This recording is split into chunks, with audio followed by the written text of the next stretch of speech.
Hey guys, what's up? Shadowlands back for another commentary. Today I wanted to bring attention to something you guys probably haven't thought about. A lot of Combat Arms players, and most games don't actually even think about this kind of stuff. The spawns in the game. Now obviously I'm going to be talking about spawns in Combat Arms, but if you think about the spawns in most games, they're fairly balanced. Well, Combat Arms isn't always true like that. There's actually an underlying story to Combat Arms that a lot of people don't really know. There's actually a whole storyline down behind it, behind the maps, and if you read the little descriptions of the maps before you go in the game, in the lobby, you can actually see a little bit of the story, and if you piece it all together in the right order, it actually makes a full-out storyline. And if you guys remember, the Battle at City Center stuff that was around, that actually advanced the story, and that's kind of where we are right now. Infected Cruise is supposed to advance it even further. But what I wanted to talk about is the reason the spawns and the maps tie into that. So a lot of people complain like, oh, the spawns are unbalanced, or they're unfair, or they aren't really even. Well, there's a reason for that, and it actually ties directly into the story. The Bravo team is almost always going to have a better spawn than the Alpha, and here's why. If you read the storyline, the Bravo team represents terrorists, not the protagonists of the story. Alpha team represents the attacking team, which is why they aren't usually inside the base. If you think of Rattlesnake, or if you think of Oil Rig, or you think of a lot of other maps like Power Surge, they spawn on the side where they would be attacking the base, or Junk Flea, if you think about the direction they're coming from, they are attacking the other side, the base, the guys that are rooted in the ground. Rattlesnake is a perfect example because the Bravo team spawns back inside the base and Alpha spawns outside behind the tower, attacking from the forest. So if you think about it, that's why those spawns are unbalanced, and that's why you have the Bravo team usually spawning indoors and you have the Alpha team spawning outdoors.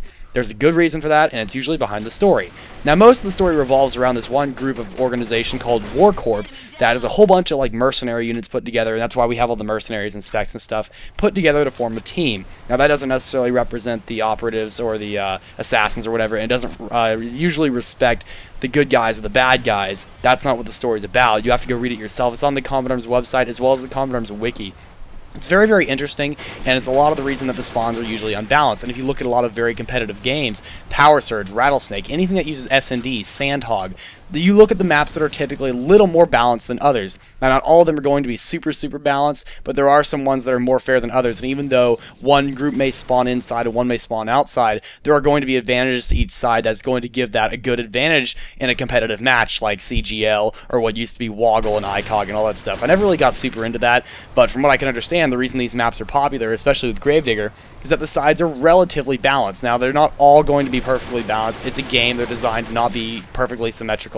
Kill Creek is a very rare example where both sides are pretty much symmetrical. There's not a lot of difference to it. Sector 25 is another good example, but there are small little bits and pieces here that might lean towards Bravo having a slightly better advantage. For one, throwing nades onto the Bravo side is slightly easier due to the angles of the rocks and where the trees are, so it's easier for Bravo to get hits on Alpha. It's usually designed that way when you think of the maps in the game. I just hope you guys enjoyed this short little commentary. I wanted to let you guys know about something that was kind of cool and interesting that I thought, and I highly suggest you go read up on the Combat Arms story. It's certainly interesting, especially around the fire team maps like Cabin Fever, Black Lung, and all those. Anyway, hope you guys enjoyed this, and I will see you guys in the next video. Shadowlands out.